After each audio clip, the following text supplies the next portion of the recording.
¿Qué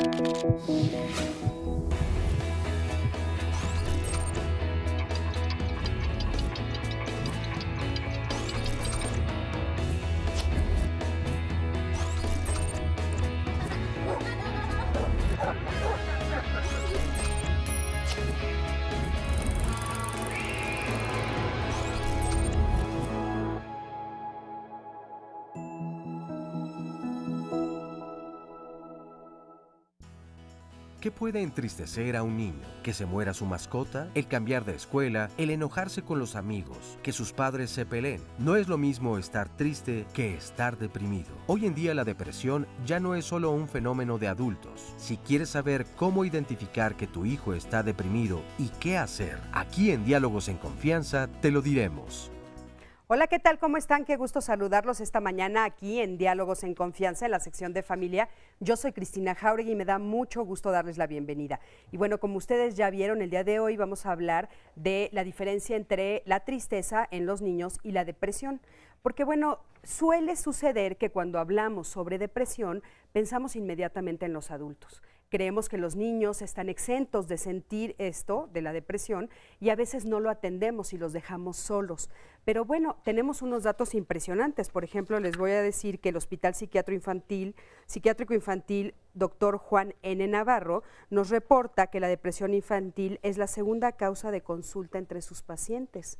Entonces, imagínense, si es la segunda causa de consulta, pues es algo que los papás no podemos dejar pasar, no podemos dejarlo pasar de largo.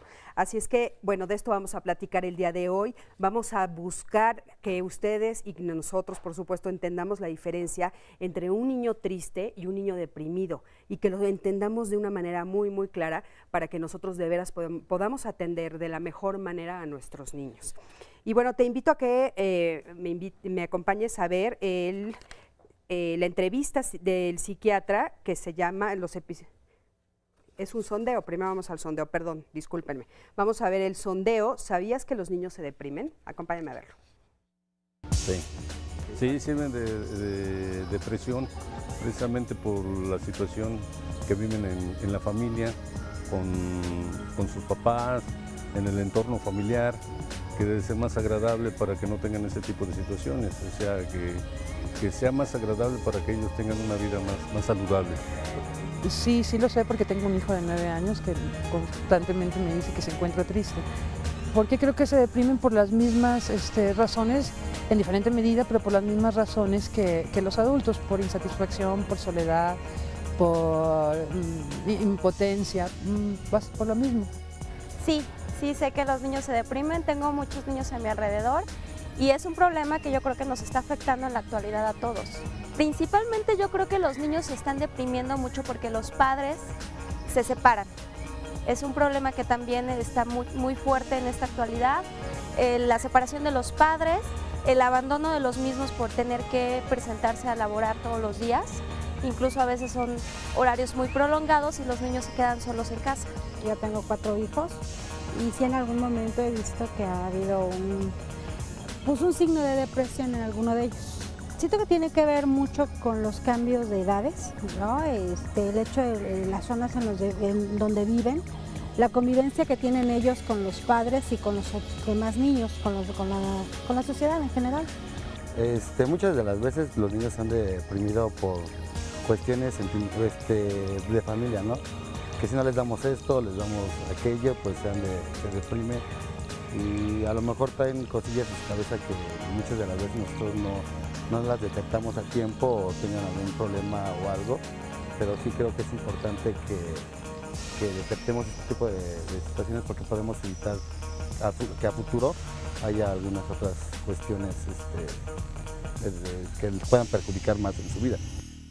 Bueno, pues acabamos de ver este sondeo y como ustedes pudieron observar, los papás tienen como diferentes razones o se explican de diferentes maneras cómo es que los niños se deprimen y por qué se deprimen. Entonces escuchamos una variedad de causas impresionantes, pero la verdad es que, bueno, pues vamos a escuchar ahora a un profesional en el área para que nos explique realmente, pues bueno, cómo es que sucede esto y cuál es la diferencia entre la tristeza y la depresión. Acompáñame a ver ahora sí a la psiquiatra que acabamos de entrevistar. Acompáñame.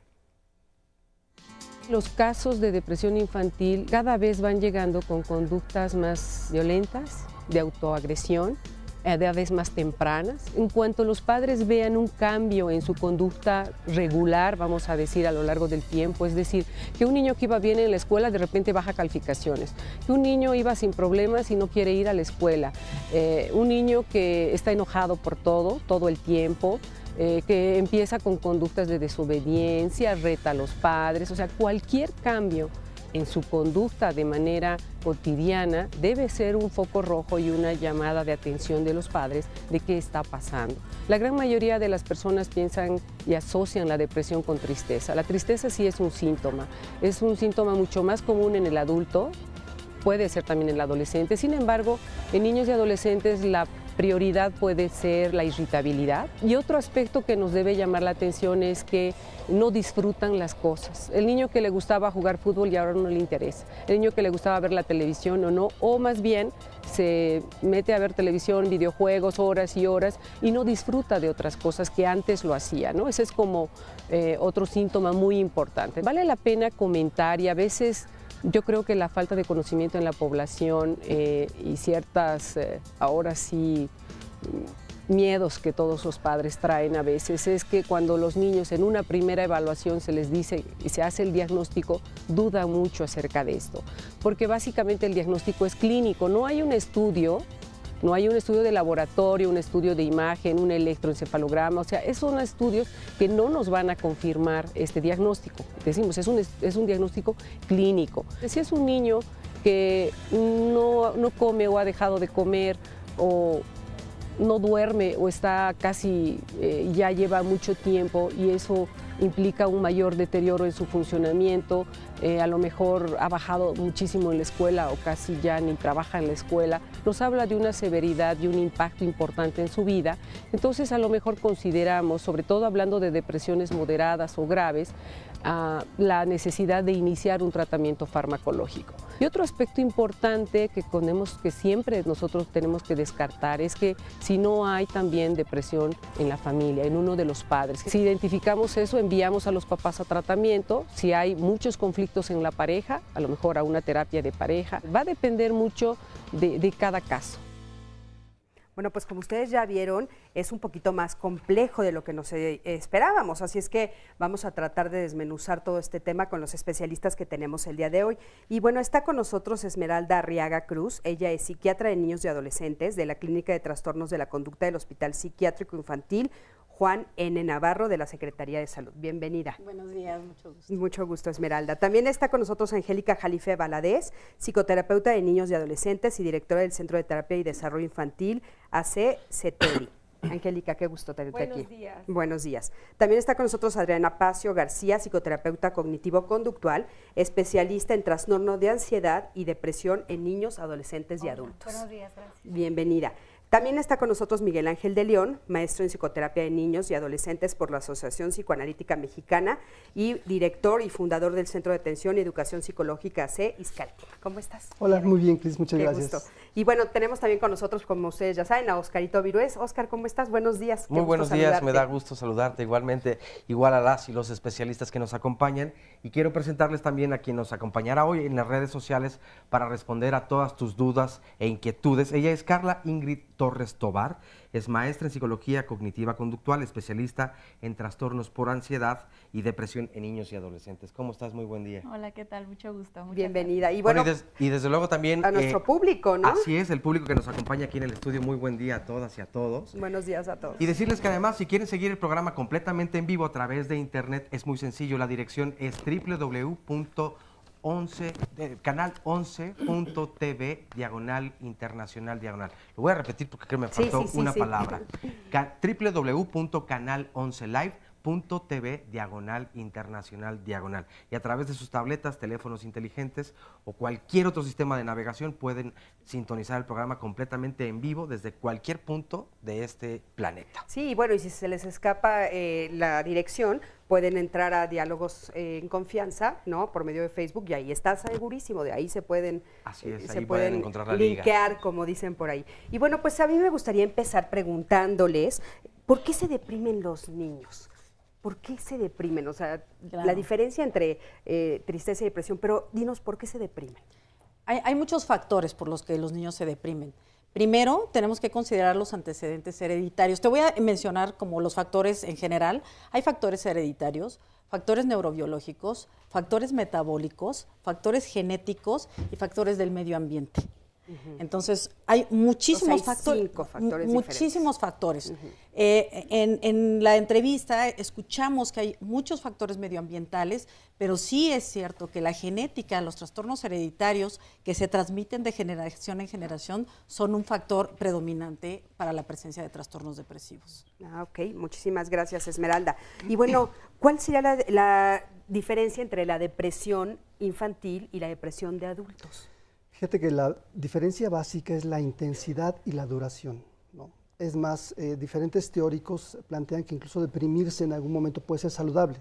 Cuando pensamos en depresión siempre pensamos en la parte mala, cuando te sientes vacío, cuando hay una sensación de que ya no te motiva nada, pero en realidad también cuando estás deprimido por periodos cortos y con una intensidad moderada, son procesos donde tú puedes pensar, reflexionar, reparar, sentir un poco de culpa, y eso tiene un sentido positivo. Yo quisiera como aclarar que la depresión tiene una gama de 0 a 100 donde hay extremos negativos y hay centro que es lo más balanceado, ¿no?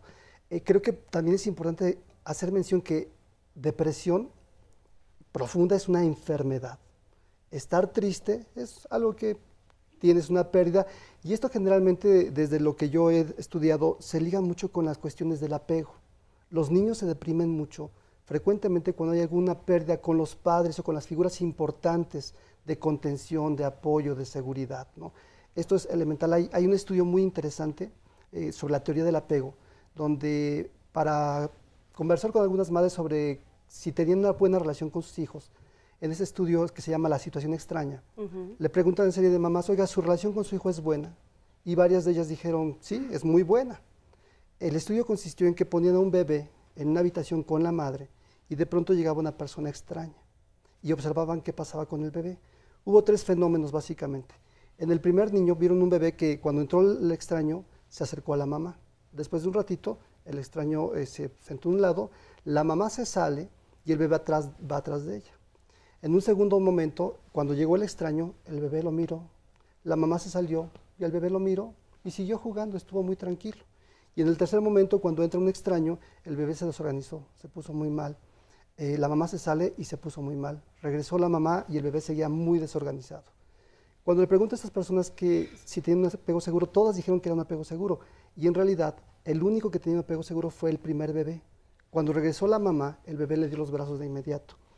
El apego es esta capacidad que tienen padres e hijos de hacer una vinculación y un estado de confianza. Creo yo que cuando los niños tienen esta buena relación con los padres, que es muy difícil hoy día porque todos trabajamos mucho. Claro. Estamos muy centrados en generar cosas para los hijos y de pronto esto... Pero no es imposible, ¿no, Miguel Ángel? No, Eso es de ninguna importante que lo manera. sepamos. De ninguna manera es imposible. Pues, ¿sabes? Yo quiero hacer una acotación. Es bien interesante el estudio de Mary Ainsworth que habla de la situación extraña. Sin embargo, de lo que se habla es del tipo de relación que se establece entre la diada, la madre y el hijo. Y ese es como las bases para sustentar la relación y que van a determinar en el futuro, de alguna manera, el tipo de vínculo y probablemente la presencia de trastornos afectivos o no. Sin embargo, en México, en niños y adolescentes, el trastorno más frecuente es el trastorno depresivo mayor y la distimia. Ahora sí quiero decirles que esta es una preocupación mundial, porque ya se vaticina que para el 2020 la depresión va a ser la primera causa de baja laboral en el mundo y la segunda causa de enfermedad a nivel mundial. No, bueno, me parecen cifras impresionantes, pero a mí me gustaría retomar un poquito la misma pregunta que le hice aquí a Miguel Ángel. O sea, ¿cuál es la diferencia entre la depresión infantil y la depresión adulta? Porque la verdad es que creo que uno de los mitos con los que nos enfrentamos la sociedad, los papás, ahora sí que de este lado de las mamás, es que de repente creemos y nos dicen, bueno, es que los niños viven en el mundo feliz. Los niños no se enojan, los niños no se ponen tristes, los niños están en la fantasía, en la alegría. Claro. Entonces, no, o sea, eso es una barrera para nosotros para ubicarlo. ¿Cuál es la diferencia entre adultos y niños? Claro. Voy a hacer un chiste y es que quien valora a los niños son los adultos. Entonces los adultos desde su adultez, siempre digo yo, desde su maravillosa adultez, dicen que el niño no tiene nada. Sin embargo, tenemos que hacer una diferencia porque realmente es complicado hacer un diagnóstico de depresión porque la depresión se va a presentar en los niños dependiendo del nivel de desarrollo que tienen. Hay diferentes niveles de desarrollo a lo largo del desarrollo de un ser humano y dependiendo del nivel de desarrollo en el que se encuentre, se van a presentar los datos. Ahora, ¿cuál es la diferencia? Bueno, la diferencia, por ejemplo, voy a hacer algunos ejemplos en niños muy pequeñitos, en niños preescolares. Partamos de que era un niño común y corriente, que hacía su vida común y corriente, un preescolar que juega, que va al kinder, que establece relación con sus amiguitos, que hace lo que le dice la Miss, y de pronto empieza con rabietas. Empieza con datos somáticos, empieza a dolerle el estómago, empieza a dolerle la cabeza, dice que le duelen los bracitos, presenta mucha irritabilidad, ya no quiere ir a la escuela. Se pelea con los amigos. Se pelea, empieza a tener problemas de relación con los niñitos, ¿sí? Pero tenemos que partir de que ese niño estaba dentro de su marco, de su medio ambiente, funcionando perfecto. Ese es en los preescolares. En los escolares ya es un poco más irritabilidad, Vamos agresividad. a quedarnos con esto. Ahorita regresando a este corte nos dices que en los escolares. Pero bueno, lo que quedó claro en este bloque es que una cosa es la tristeza y otra es la depresión infantil. De eso estamos hablando hoy. Quédate con nosotros, en un momentito regresamos.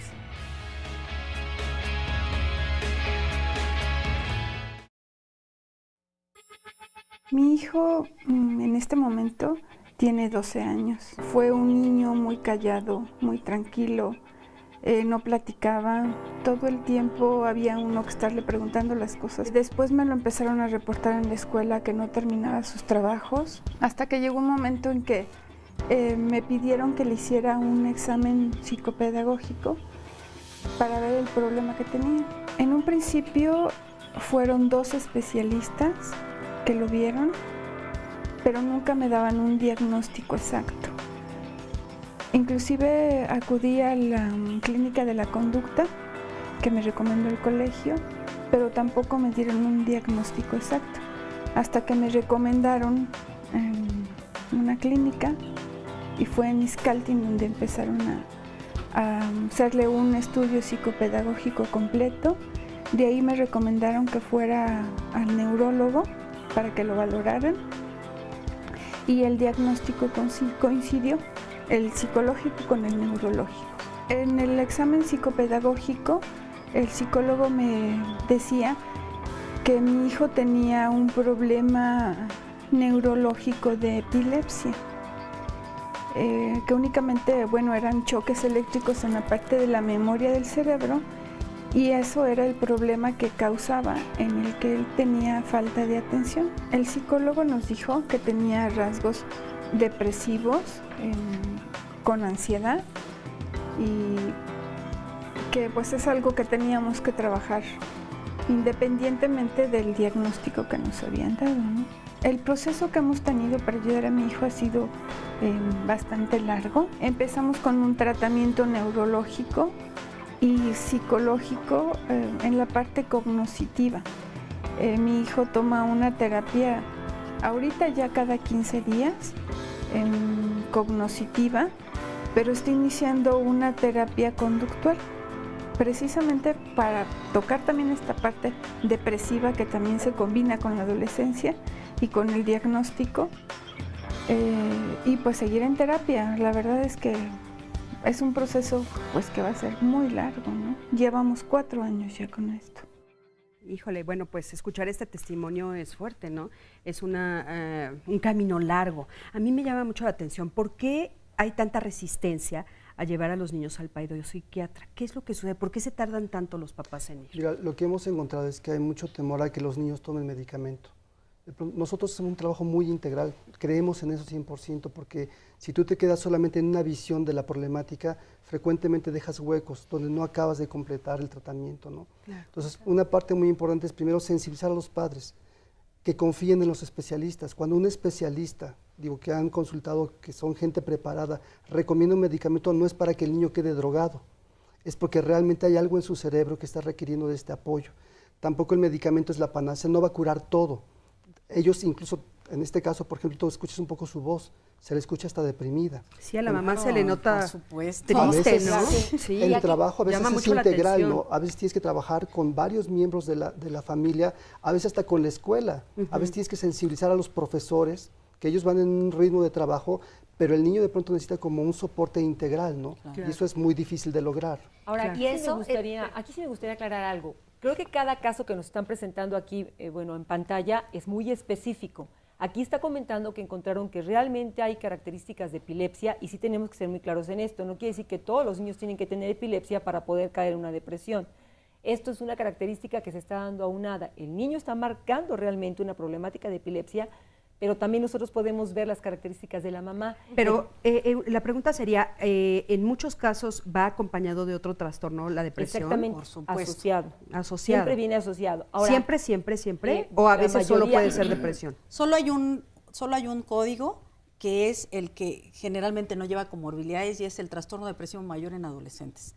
Todos los demás, sí llevan en niños y adolescentes, todos están asociados con otro trastorno. Y ahora, la mamá, si ustedes lo notan, la mamá se nota deprimida. ¿Qué pasa cuando nosotros, por imitación al medio ambiente que tenemos un padre o una madre que han tenido características depresivas? Claro, es más evidente, ¿no? Era el chico, el pequeño, aquí no los notifican, y entonces la mamá descubre que tiene este problema a nivel neurológico, y esto la tiene ya más angustiada.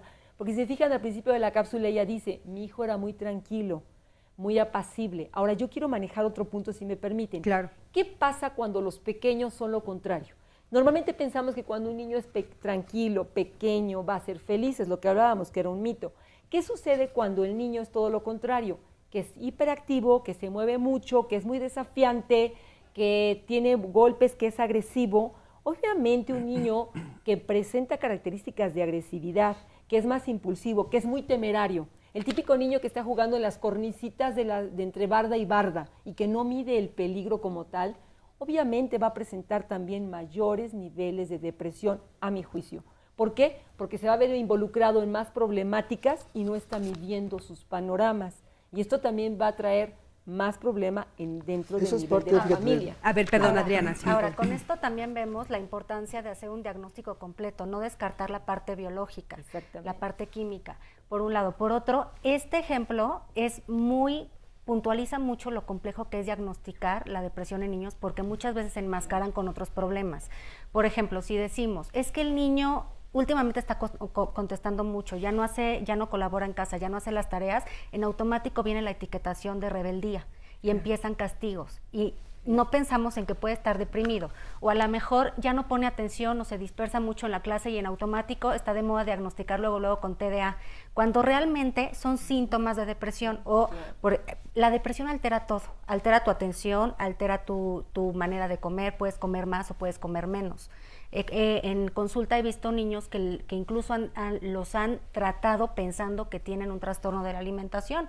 De 9 años, cuando realmente lo que tenían era una tristeza muy profunda de tiempo atrás, donde ya no quieren comer y donde ya la parte biológica también ya está afectada. Entonces, el diagnóstico es muy importante. Nosotros en la terapia cognitivo-conductual trabajamos mucho con la manera en la que el niño ha aprendido a ver la vida y a enfrentarse a la vida.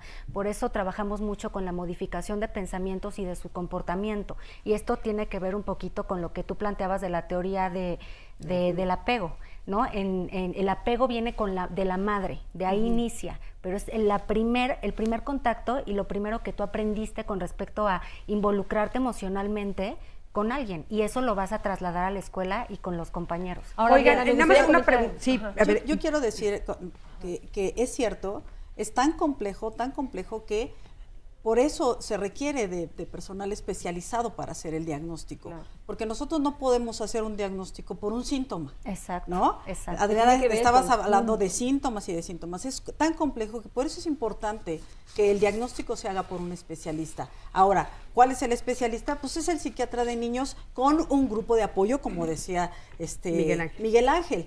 Y es cierto porque compete a muchas áreas el tratamiento. Sí, es que yo creo que eso es lo que a nosotros como papás a veces nos queda un poco confuso, ¿no? De repente no sabemos, porque dices, bueno, igual está triste porque se murió su perrito, pero bueno, resulta que ¿cuánto tiempo tendría que pasar, ¿no? Para que yo ya tuviera una alerta, ¿como cuánto tiempo? Mira, Entonces voy a regresar a partiendo de que este niño estaba funcionando de acuerdo a su nivel de desarrollo y que de pronto empieza a tener síntomas, una serie de síntomas en un periodo mayor a 2 semanas.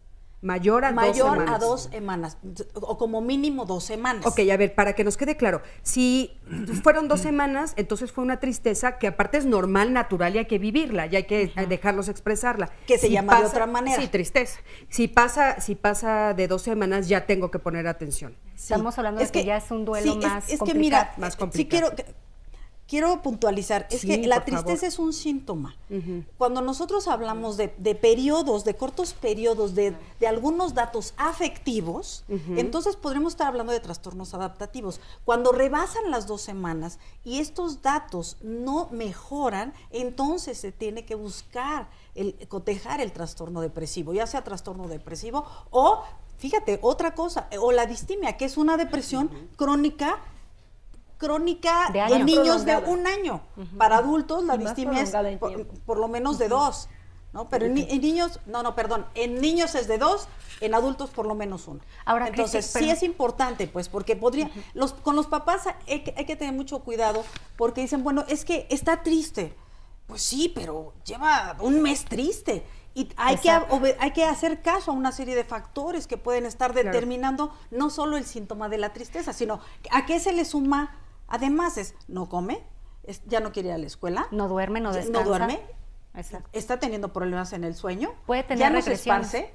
Ya no sale con sus amiguitos. Ahora, depende mucho de la interpretación de cada mamá, de cada papá, desde luego, porque fíjate, hay un comentario de Julia Calderón que dice, yo tengo una pequeña de 7 años y siempre hace dibujos tristes, no es sociable y le cuesta mucho trabajo hacer amigos. A veces me dice que ya se quiere morir y en la escuela tiene problemas de conducta. Ella dice que la maestra le grita mucho, no sé cómo ayudarla. Me llama la atención porque en un principio dice, hace dibujos tristes. ¿Cómo interpretar es un medio para si mi hijo está haciendo dibujos tristes o no, o son más introspectivos? En fin, de hecho la próxima semana vamos a hablar o mañana hablaremos de quiénes son extrovertidos e introvertidos y para qué nos sirve, pero también destacar que esta parte puede ser no depresión tal vez, sino un rasgo de una introversión, porque meditan más las cosas los niños o las niñas, ¿no? Pero también yo pienso que está manifestando algo. Siempre hay que ver, en el momento en que un niño hace un dibujo y lo remarca mucho y utiliza colores oscuros, nos está diciendo a nosotros como especialistas que hay algo atrás.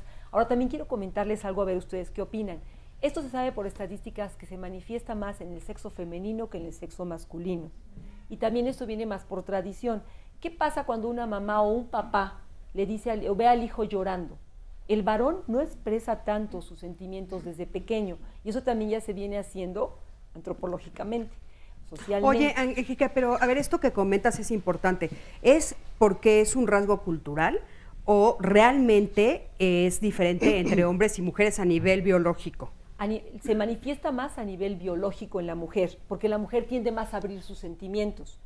Y también se ve a nivel social. Pero ahí me queda una confusión. Pero es un carácter biológico. No, entonces es un carácter... Pero también mucho aprendido. Es mucho aprendido y adquirido. Pero te voy a decir una cosa, la mujer tiende más al llanto, más susceptibilidad. Sí, pero mi pregunta es si esto es una característica biológica, o sea, porque se ha comprobado que es parte de la mujer desde que nace, o es porque culturalmente es clarísimo, lo sabemos todas, ¿no? De repente a los niños les dices que sí, que no lloren y a las niñas les dices sí se los permites. Ok, aquí yo creo que se manifiesta más a nivel biológico en la mujer. Ah, ok. Pero a nivel social también se reprime más al varón. Entonces aquí lo que tenemos que ver y analizar es, en cuanto a un hijo, aquí por ejemplo este chico es varón, el que tú nos manifiestas, empezó a dibujar con rasgos oscuros. No, es una niña. Es una niña, perdón. Sí. Pero empezó a dibujar con rasgos oscuros. Ahí tenemos que empezar a poner nuestras antenas como papás y ver qué es lo que está sucediendo. Y también por lo que ya está diciendo que es me quiero morir. Es en su pensamiento y ya lo está verbalizando. O sea, sí está el primer señal, los dibujos, que tal vez a lo mejor no lo interpretamos. Pero un nivel mayor es lo que él ya está incluso verbalizando. Ese niño tiene que estar atendido. Pero si nosotros nos apegamos al nivel de desarrollo, acuérdense, entre más pequeñitos los niños es más fácil que nos digan las cosas a través de los dibujos y a través del comportamiento. Entonces, sí valdría la pena que este niño fuera valorado porque proyectivamente está diciéndonos algo, pero además, y verbalmente, como dice Adriana, está además verbalizando. está en la edad en la que ya tiene un concepto de irreversibilidad, ya se conceptualizó la muerte, o sea, nos morimos. Oigan, y bueno, eso es importante, ¿no? Quedó muy claro, pero hay una parte que me gustaría puntualizar para que nos quede también claro. Lo que vimos en el testimonio, la mamá está deprimida. Entonces yo quiero saber si las mamás que se deprimen o que ya están diagnosticadas o que tuvieron depresión posparto o alguna situación así, es más propensa la familia, o sea, los niños que nacen de esa mamá a tener depresión. ¿Sí es real? Sí, por dos cosas, por la parte biológica que se hereda y por la parte de aprendizaje. Porque alguien que ya se ha deprimido en ocasiones, su cerebro aprende a comportarse también depresivo. Pues bueno, se lo enseñas, a tus se lo estás enseñando a tus hijos. De manera indirecta, ¿no? Claro, es que... y en números es, si un papá está deprimido, hay 2 veces más la posibilidad de que ese niño se deprima. Si los 2 papás están deprimidos, son 4 veces más probabilidad que ese niño Híjole, se ¿qué tal esos datos? No, pues ya Oigan, están fuertes. Pero bueno, Rosa María Segovia la tenemos aquí, ¿verdad? ¿Tú eres Rosa María? Tú eres Catalina. Sí, a ver, y por acá, ahorita te entrevisto, Catalina, y tú eres Rosa María. Perdón, la confusión fue completamente mía. Y bueno, tú has notado que tu hija se pone triste. Sí. Tienes una hijita de 8 años, cuéntanos un poco. Bueno, todo empezó desde que yo inicié en mi trabajo. Yo soy enfermera. Empezaste primero estabas con ella. Ajá. Y después de 24 por 24. 24 por 24. ¿Y qué edad tenía ella cuando tú te empiezas a ir a trabajar? 8 años, tiene 8 años ahorita. ¿Cuánto tiempo llevas trabajando? Llevo desde a finales de septiembre. Ok, ¿y qué es lo que has visto de cambio en ella? Pues ella era una niña que iba súper bien en la escuela, en cuadro de honor, 10.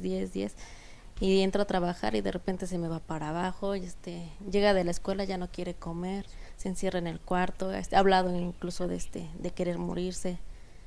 Okay. A ver, ustedes le podemos decir alguien. Sí, obviamente, disculpa, ¿tu nombre? Rosa. Ella es Rosa. Rosy. Mira, Rosa, te quiero comentar algo. Efectivamente ha habido un cambio. Tú comentas al principio que estabas tú con tu pequeña y que hubo ya cambios y estás trabajando jornadas y periodos largos. ¿Te acuerdas que lo comentamos en la cápsula también salió?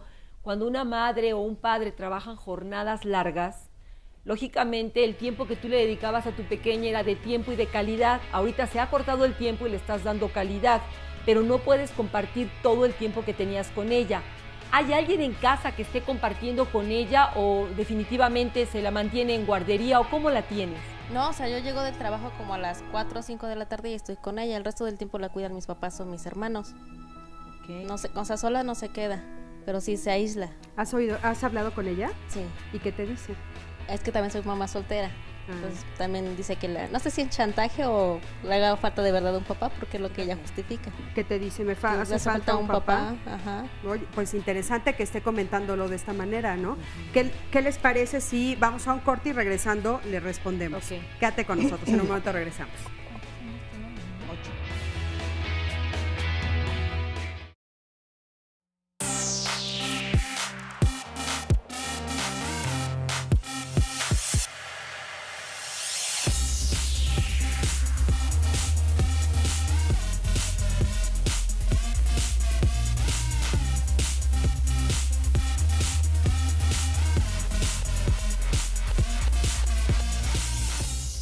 Estamos de vuelta en Diálogos en Confianza. Vamos a leerles algunos comentarios. Hay muchas personas que se están comunicando.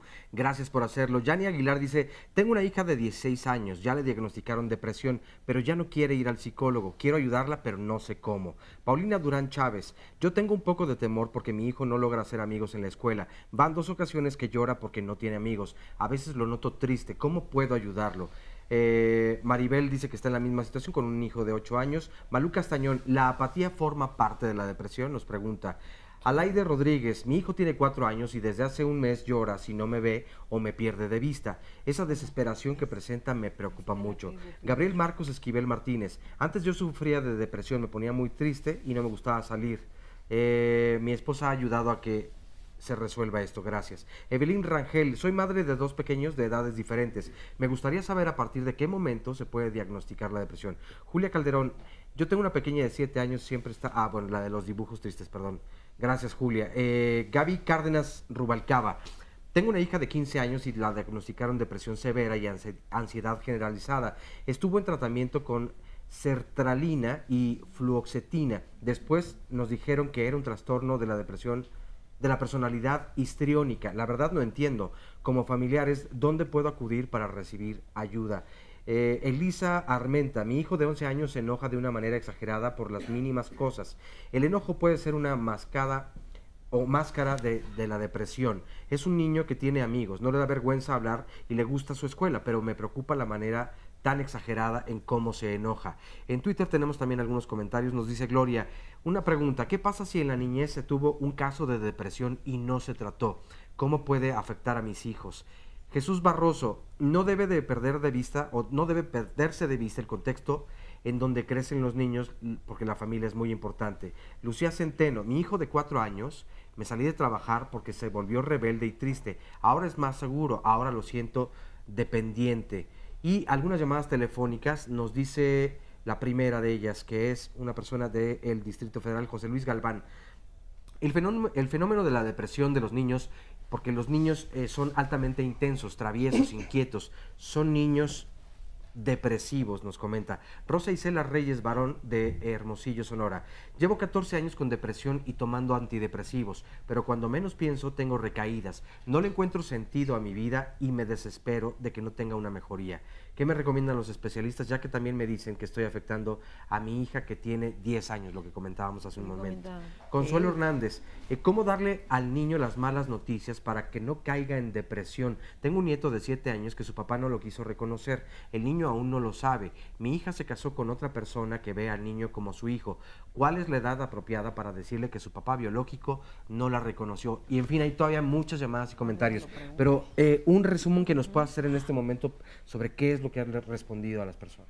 Miren, referente al primer comentario que dice, referente a lo de los adolescentes, que los papás también enfrentan esta situación de, no quiero ir al psicólogo, ¿cómo le hago? Está renuente, lo único que quiere es estar dormido, ¿no? Entonces eso, como papás, yo siento que es algo que apremia mucho, y muchas veces también los lleva también a sentirse tristes o incluso deprimidos, ¿no? De cómo puedo ayudar a mi hijo, cómo le hago para llevarlo o no llevarlo. Ahora, un punto muy importante es que los adolescentes van obligados al psicólogo, ¿no? Y esto es como psicólogos un reto a lo que nos enfrentamos. ¿Por qué? Porque con un niño, bueno, los llevan y el estilo de terapia es jugar con ellos, ¿no? Es un abordaje diferente, y con los adultos ellos van por su propio pie y los adolescentes no. Entonces, lo que yo le recomiendo a ella, al primer comentario que hicieron, es hacer un acuerdo con ellos, ¿ok? El decirle, dame chance un día de llevarte, y si no, vemos qué hacemos. Pero esa parte como de sacarlos de la idea de que ir al psicólogo es porque estoy loco o porque estoy mal, sacarlos de esa distorsión es muy importante. Pero es que eso como nos hace daño, ¿verdad? O sea, nos hace muchísimo daño el que se crea que ir a un doctor, a un psicólogo, a un terapeuta, de cualquiera de las corrientes es porque estás loco. Eso no es cierto. Claro. Más bien empecemos a pensar que estamos previniendo, ¿no? Tener cosas peores. Bueno, pues, ¿qué le decimos a todos estos papás que acabamos de escuchar? Dijeron muchas cosas, por ejemplo, si la apatía estaba relacionada con la depresión, cómo tratar la depresión. Cómo decirles las malas noticias. Cómo darles las malas noticias. Aquí, por ejemplo, para que no se depriman. Perdón, sí. Angélica. Y bueno, pues aquí tenemos a Rosa, por supuesto, que también nos dijo que es clarísima su historia, ¿no? Ella se va a trabajar y ahora su hija se pone triste y ella de repente dice, ya no sé si esto es un chantaje, ¿no? De que no tiene papá. Claro. ¿Qué les podemos decir a todos esos papás, incluyendo a Rosa, por favor? Mira, tú comentaste, tu pequeña tiene ahorita 8 años de edad, ¿es correcto? Sí. Te voy a platicar algo. Cuando un pequeño llega a los 8 años de edad, y aquí los especialistas me van a dar un punto de apoyo, se empieza a generar en el niño el asunto de lo que es el juicio moral, lo que está bien hecho, lo que está mal hecho y lo que se llama reversibilidad. Ellos empiezan a dar cuenta de que no es como en las caricaturas, que el muñeco se cae y se muere y después revive. El niño se empieza a dar cuenta que somos falibles, que algún día no vamos a estar y nos topamos por primera vez con la muerte. Yo creo que todos los seres humanos, cuando tenemos conciencia de los 8 años en adelante, que algún día ya no vamos a estar aquí, nos causa temor. Ahora, aquí yo veo dos cosas mezcladas. Por un lado, tú te vas a trabajar, pero se queda al cuidado de sus abuelitos, y quiero pensar que está bien cuidada. Pero por otro lado, tú me estás mezclando algo más. es que yo soy una madre sola. ¿Qué tanto ella te ha preguntado sobre esto o han tenido algún diálogo? Porque aquí ya se están mezclando dos cosas. Bueno, le ha dicho que le hace falta el papá, ¿no? ¿Sí te ha dicho que hace falta papá? Sí, me lo ha dicho. De hecho, yo le expliqué toda la situación de cómo ocurrió. La llevé al psicólogo por lo mismo. Estuvo muy bien, hasta apenas ahorita me volvió a tocar el tema. Ya no me había tocado el tema de su papá. Cuando tú le preguntas, ¿por qué estás triste? ¿Por qué estás así? No te dice porque tú te vas a trabajar y me dejas solita. Te dice porque no tengo papá. Me hace falta papá. ¿No será Ahora, una aquí yo le fantasía? quiero preguntar algo rapidísimo. Sí. ¿Cómo ha reaccionado la familia con respecto a que la niña no tiene papá? Eso es muy... Pues me apoyan, o sea, yo les he dicho, ¿saben qué? No quiero que hablen mal del papá porque pues... Allá vuelvo en casa. Te apoyan, pero me refiero a si han hecho comentarios, por ejemplo, de es que no tiene papá o es que ella, ¿no? Esa parte no. Pero eso pasa muchas veces también en la escuela, ¿no? Porque de repente está el día del papá. O en la familia o en la escuela. O en la escuela. Llegan a tener esos comentarios. Más en la escuela, yo creo, porque ella me dice es que todos van con su papá y es que su papá es su papá y yo no tengo papá. Pero sí quiero decir que depende mucho de la importancia que en la familia se le da a la presencia o a la ausencia. Si de verdad hay un padre sustituto, llámese abuelo, llámese quien sea, la respuesta a la pregunta explícita de por qué yo no tengo papá es porque hay familias que no tienen papá, mi amor. Así como hay familias donde no hay mamá, pues en esta familia no tenemos papá. Pero eso depende mucho de cómo de verdad nosotros manejamos la presencia o la ausencia del padre. Yo lo que veo, más allá de que, más allá de que si en tu casa estén diciendo que por qué la falta de papá o en la escuela, que seguramente sí se da, es tú cómo lo estás viviendo y cómo lo transmites, porque con los niños pequeñitos no necesitamos hablar. Los niños pequeñitos tienen la capacidad de percibir nuestras emociones y de decir, a mí no me interesa que no tengas papá, ¿sí? Pues vamos a ver si de verdad no te interesa que no tengas papá. A ver, Miguel Ángel, a mí me parece que un punto importante es entender también lo que sucede con el niño. Yo creo que una tarea fundamental es meternos a decodificar lo que realmente el niño quiere o necesita saber. Exacto. Y esto a veces requiere de tiempo. Y a lo mejor el niño es muy latoso y a lo mejor no lo entiende en 1, 2, 3, ni en 50 veces. Y a veces parte del proceso de elaborar una pérdida, porque al final tu hija tiene una pérdida porque te fuiste a trabajar, tiene una pérdida porque no hay un papá. Un riesgo importante aquí es que empecemos a pensar que está manipulando. Yo creo que es importante darnos el tiempo de sentarnos, de jugar. El niño a través del juego va traduciendo, va explicando lo que siente.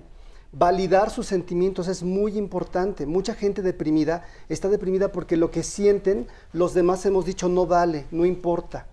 Aunque sea muy exagerado, quizá en este momento el niño poco a poco va desarrollando fortaleza para tolerar las frustraciones de la vida. Oye, Miguel Ángel, ¿y esto que tú comentabas, por ejemplo, del apego, en el caso de Rosa, tendría algo que ver? Seguramente, si tú tenías una relación con la niña, te vas, por supuesto que es un impacto ahí para ella. Y habría que hablarlo y jugarlo mucho y leerle cuentos, ¿no? De que se fue la mamá, pero yo aquí estoy, llamarle por teléfono 2, 3 veces al día. Cada niño es diferente. A lo mejor a tu hermana, a tu prima le funcionó de una forma. No esperes que lo mismo te suceda. Yo por eso digo, estos psicólogos que dicen a veces que la calidad hay que sustituirla por la cantidad, a mí me parece un error. Porque al final, digo, vivimos un sistema que nos obliga a eso, pero la gente que es exitosa y que le va bien en esta vida, hace las cosas con calidad y con cantidad. Y un hijo requiere de calidad y cantidad de estar metido en él, a la hora que puedas, ¿no? Quizá tu situación te obliga a irte, pero hoy yo escucho un foco rojo ahí que dice, mamá, acércate, mamá, entiéndeme, mamá, comunícate. Oye, Miguel Ángel, ¿y cómo saber, por ejemplo, el límite ahí? ¿No? Porque como tú bien dices, bueno, ella está en esta necesidad. Claramente nos está diciendo que ella es una mamá soltera, entonces ella es el sustento de esta niña. Así es. No puede dejar de trabajar, porque si deja de trabajar, pues cómo les da de comer a la niña y a ella. Entonces, ¿cómo lidiar con esto? Lo primero que yo tengo que tener en mente es que mi hijo es un ser capaz de adaptarse. Si yo lo considero como debilucho, como incompetente emocionalmente, lo voy a sobreproteger. Y hay parámetros de pronto muy críticos. Cuando un niño tiene un llanto persistente, cuando lo vemos deprimido, cuando tiene un desinterés absolutamente a todo, cuando está sin el cuidado de nadie, digo, su hijo está con los abuelos, no es que lo dejó ahí, y los hermanos, ni siquiera en la guardería, pero ¿no? yo sí quiero especificar algo, y es que tenemos que tener muy claro, porque yo no estoy de acuerdo en el dicho de que tenemos que darle cantidad y calidad, porque entonces ya muchas madres trabajadoras ya nos fastidiamos. Yo sí creo que los seres humanos tenemos la capacidad de adaptarnos al contexto, y ella no va a ser la excepción si ella cuenta con factores ambientales que la refuercen. ¿Cuál? Yo no quiero pensar, yo más bien le preguntaría a la mamá, el maternaje que se le está dando sustituto, que le da la abuela, que le dan el abuelo, que le dan los tíos, ¿es de calidad? O sea, si nosotros nos regresáramos a las crianzas de nuestros abuelos, donde había familias que sí contenían y protegían al niño. A ver, una cosa es darle calidad. ¿Quieres que te responda? Porque respondió, ahí está. ¿En qué dito dijo? Ahí está. Ahí está. A ver, ahí está el meollo del asunto. ¿A qué te refieres, Rosa? A que pues mis papás pues están educados a la antigüita, ¿no? Entonces es de que se porta mal y golpes, y yo es lo que no quiero. Bien, por eso no tenemos por qué pensar por ella. Entonces hay que ver cuál es el contexto en donde se está viviendo esta pequeñita, porque entonces seguro que extraña a la mamá. Ahora, y de ver este contexto, también trabajarle su emoción entonces, porque no está manipulando, está expresando un dolor que tiene, y como dice Miguel Ángel, es un proceso y un duelo en donde hay que validarle la emoción. Okay. Aquí nada más rapidísimo, aquí entraría la diferencia entre tristeza y depresión, por ejemplo. La tristeza es ante algo que vivimos, que nos afecta, y que nuestro organismo, o sea, la función de la tristeza es que sanemos un dolor que tenemos dentro, una pérdida o un cambio fuerte, y eso es sano. Y entonces, ¿por qué lo digo? Porque a veces los papás o las personas se asustan cuando alguien está triste, cuando llora el niño enseguida, no llores, y buscamos cómo distraerlo. Lo primero es dejarlo que saque la emoción, que identifique que está triste, que lo pueda reconocer, y que y los papás o quien esté con el niño, validarle la emoción, dejarlo sacar. Porque si no, después es cuando los niños buscan la manera de cómo sacar esa energía o esa emoción que está reprimida. Y aparte, si son propensos a la depresión, si no se les permite la tristeza, ¿se puede pasar a la depresión? Exactamente, cuando si no trabajo bien mi tristeza y no lo identifico, y además nadie tiene empatía conmigo ni nada, pues entonces obviamente con el tiempo ya no es tristeza, ya es depresión. Fíjate que yo veo un problema social muy severo, que de pronto estamos muy preocupados por la inteligencia académica, y la inteligencia emocional frecuentemente la dejamos de lado. Y esta es una gran oportunidad para que la niña aprenda a decir, me duele, no me gusta, abuelito. Entendemos que los abuelos hacen con la mejor intención, que seguramente dan un manazo, un regaño, porque le quieren hacer un bien. Pero ahí falta una educación emocional, donde habría que ver cómo lo está interpretando la niña. Y esto requiere procesos de comunicación, de platicarlo. Oigan, bueno, pues vamos a ver el testimonio de Adriana, y aquí tengo a los abuelos, a ver si quieren ellos comentarnos algo sobre el tema. ¿Sí? Entonces, los abuelos. No se me asusten, no sé, todo el mundo. Vamos a un testimonio, vamos a la cita. Por la parte genética, platicando con el terapeuta de mi hijo, me comentó que también yo debía de atenderme porque tenía rasgos depresivos. Fue que empecé también con una terapia psicológica que ha sido en la misma clínica, y que finalmente pues los psicólogos nos han estado ayudando en conjunto. Eric era un niño que no platicaba. Bueno, ya es un niño que platica, que se nota que tiene alegría. La neuróloga me comentaba que los niños con este tipo de problema en ocasiones pierden hasta un año en la escuela, y sin embargo él no lo ha hecho. Me siento mucho mejor, me siento más tranquila. He visto los avances muy grandes que ha tenido la psicóloga con mi hijo. Cada día las terapias están siendo más espaciadas. Mi hijo ya puede hacer tareas, por ejemplo, solo, cuando no podía antes. Ya son menos los reportes que tengo en la escuela. La verdad es que han sido 4 años con terapia y trabajo y medicado, demás, pero han sido muy buenos. Bueno, pues acabamos de escuchar la segunda parte de este testimonio de Adriana, y bueno, si vemos, nos comentaron ustedes que ella se le ve claramente que está en una depresión. Si ella no se trata, ¿su hijo solito podría salir? Sí, bueno, hay una sí, capacidad, sí, hay una capacidad estructural del individuo que se llama resiliencia, que es la capacidad de adaptarse. Pero es mejor si pero se lo trata ideal es por que la supuesto. mamá también. Por supuesto, porque el medio ambiente no va a estar en contra de su capacidad. Hay cualidades personales, hay algo que se llama sublimación o resiliencia, que es la capacidad de construir de algo negativo algo positivo. Algo positivo. Bueno, pues nos vamos a un corte y regresando, como te dije, vamos a ver qué dicen aquí los papás de Rosa. En un momento regresamos. Estamos de vuelta en Diálogos en Confianza. Bueno, mañana tenemos un tema muy interesante. Hace rato que leía un comentario, les decía que el tema va a ser extrovertidos o introvertidos. ¿Dónde te ubicas tú? Y es que, ¿tendrá algo de malo ser extrovertido o introvertido? Pero normalmente la sociedad tiene como una visión muy específica, y es que a los extrovertidos se les califica siempre como personas chacoteras, desinhibidas, que siempre les hace falta reuniones, en fin. Y a las personas introvertidas siempre son más meditabundas, como que se aíslan un poco, están más cómodas si no están con tantas personas. Pero, ¿qué tiene de bueno o de malo ser introvertido o extrovertido?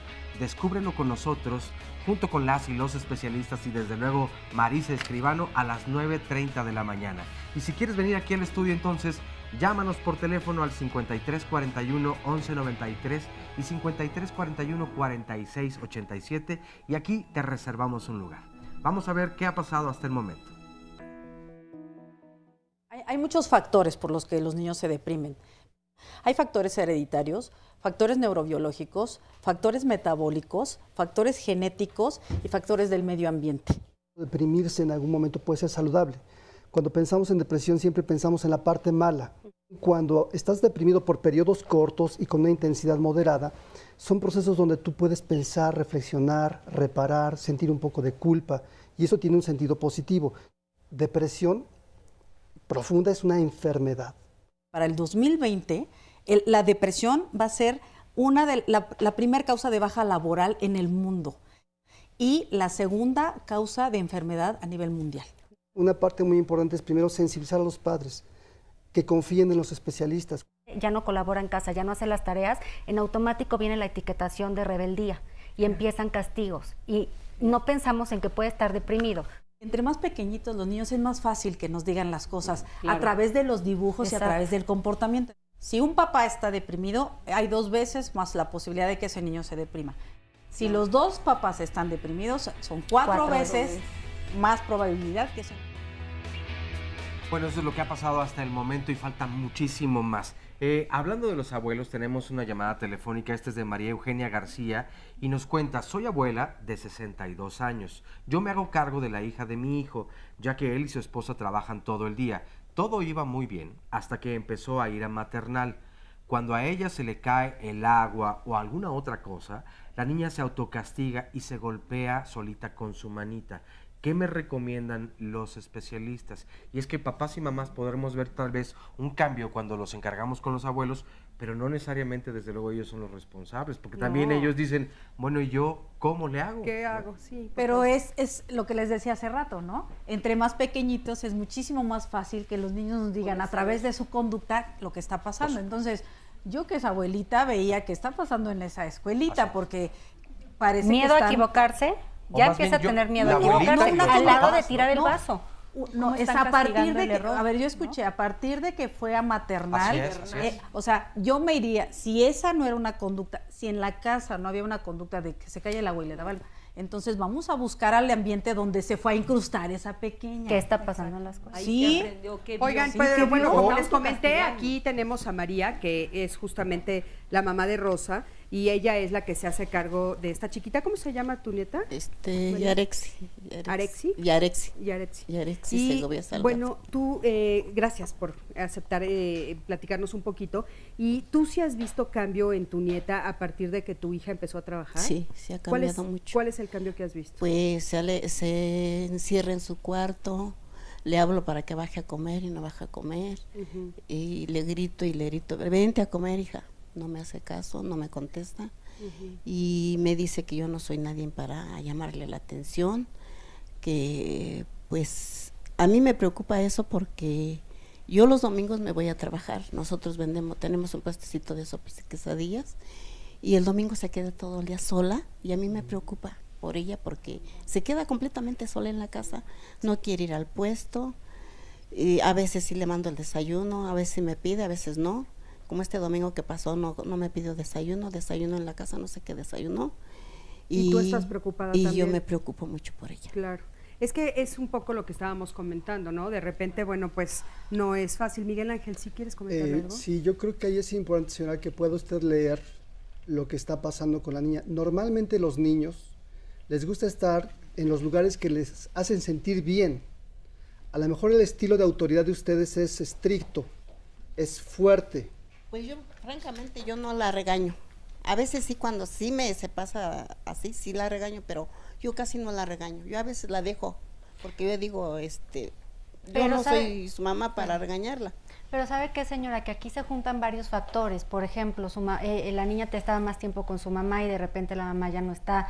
Entonces, se vuelve más sensible hacia los regaños o hacia las llamadas de atención. Con esto no estoy diciendo que no sigan las reglas y los límites en la casa, pero sí es esta parte en donde está, por medio de esas conductas, diciendo me siento sola, me siento triste. Entonces hay que, como dije hace rato, validar un poquito la emoción y acercarse en otro sentido a la niña, porque si está arrojando... Mire, me ha pasado con varios papás esto, que cuando el niño se pone grosero lo regañan, lo dejan solo. Yo creo que no es nada propio que la dejen sola, Hay una regla básica que dice que entre mayor autonomía muestra un niño, un adolescente, la autoridad tiene que bajar. Exacto. Pero entre menor autonomía tiene, la autoridad tiene que subir.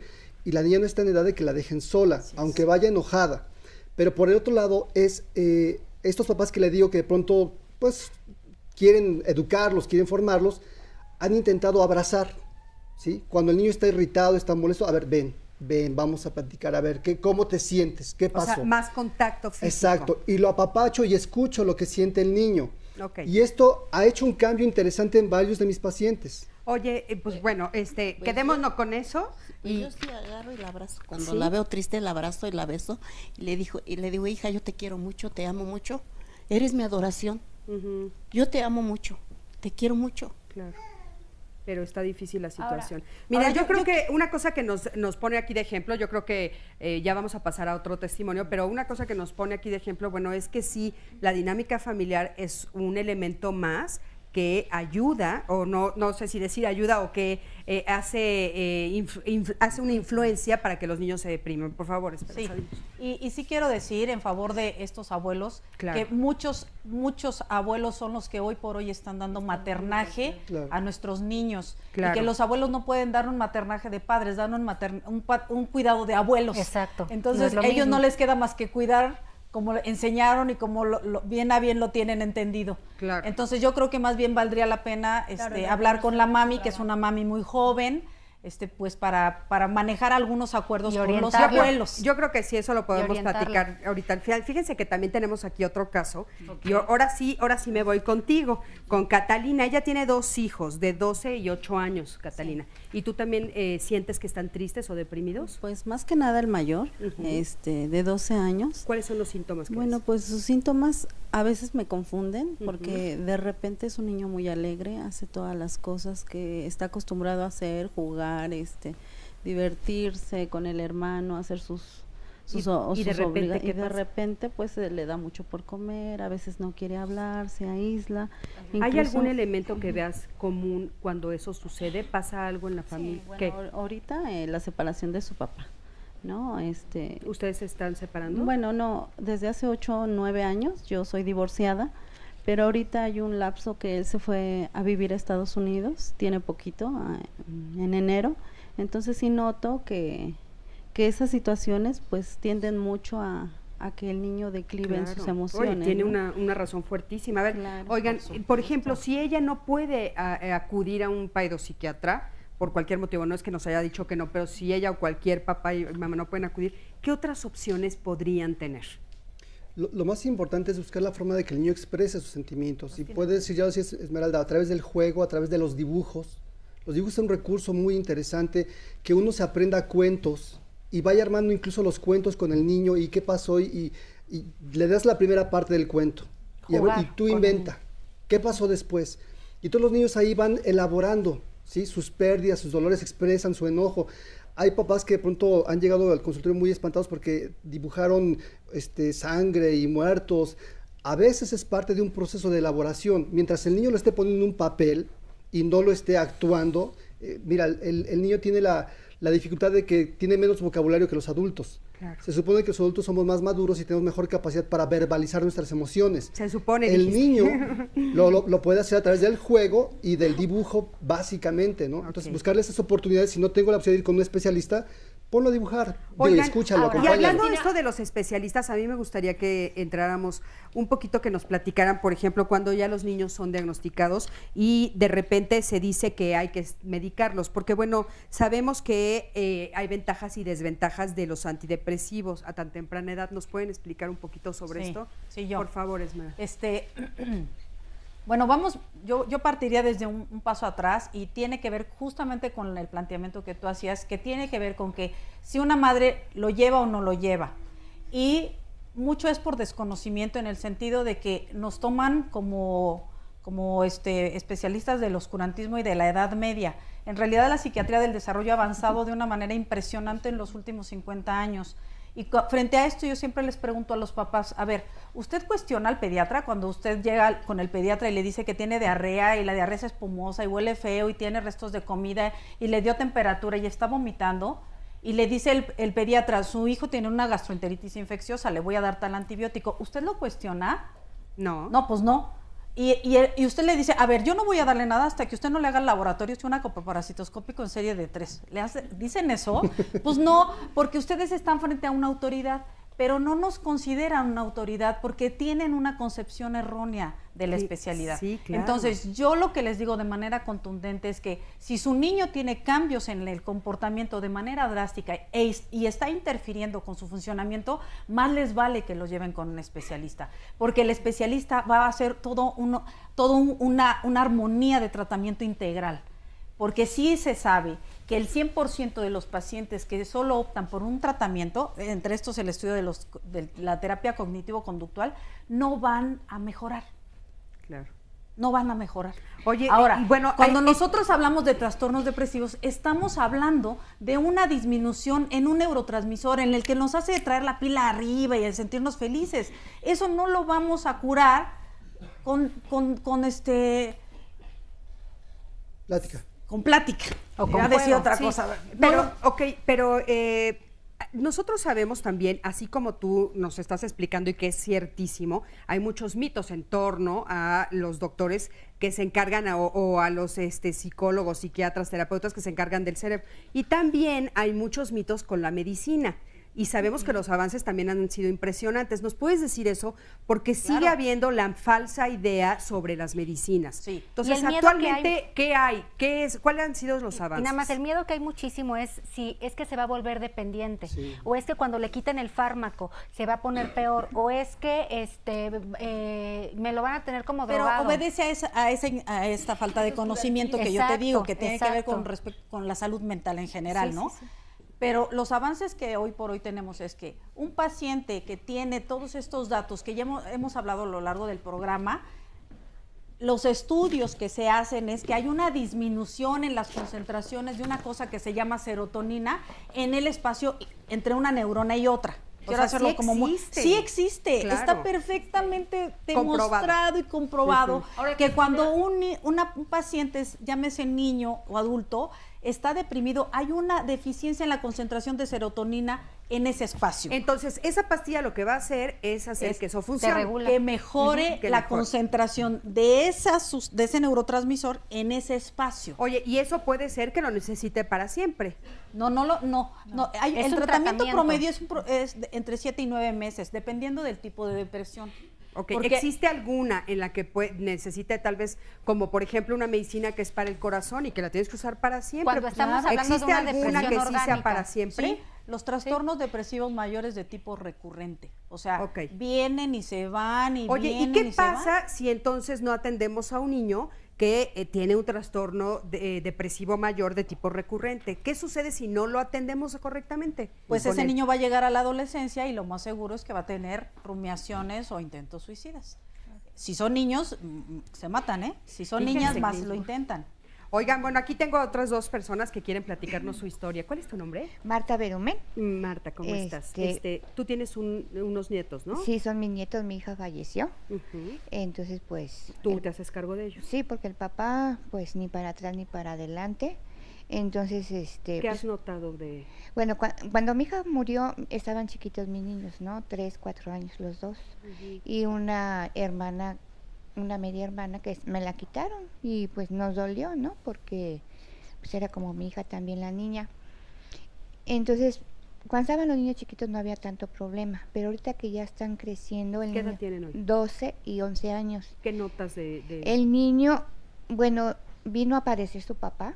Y yo creo que fue el que le hizo tanto daño, porque vino a querer llevárselo de alguna manera, con puras palabras y promesas, pero nunca cumplió. ¿Y él se ilusionó? Demasiado. Entonces ahí... ¿Y hace cuánto se desapareció otra vez el papá? Bueno, se distanció, nada más. O sea, él les prometió que en diciembre iba a tener muchísimo trabajo y que no iba a hablar con ellos, o sea, a verlos, pero pues de verlos nunca los ve. Pero les hablaba frecuentemente. ¿Y ahora ya no les habla? Ahora ya no les habla. A ver, ¿cuáles son los síntomas que ves en tus nietos? Bueno, el niño muy agresivo, tenía así como cosas así como suicidas, de que a él le gusta ver cosas sangrientas, cosas de muerte, por una parte. ¿Y la niña? La niña no, la niña es más tranquila. ¿Con ella no sientes que ha habido problema? Pues nada más es muy berrinchuda, muy esto, pero el niño, por ejemplo, le encanta ver sangre y todo eso. Y una ocasión yo oí que... ¿Él qué edad tiene? 12 años. 12 años. Y él dice que ya no tiene ni papá ni mamá.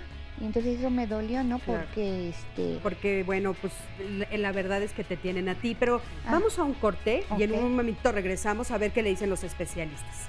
Gracias por compartir. Quédate con nosotros. Sí.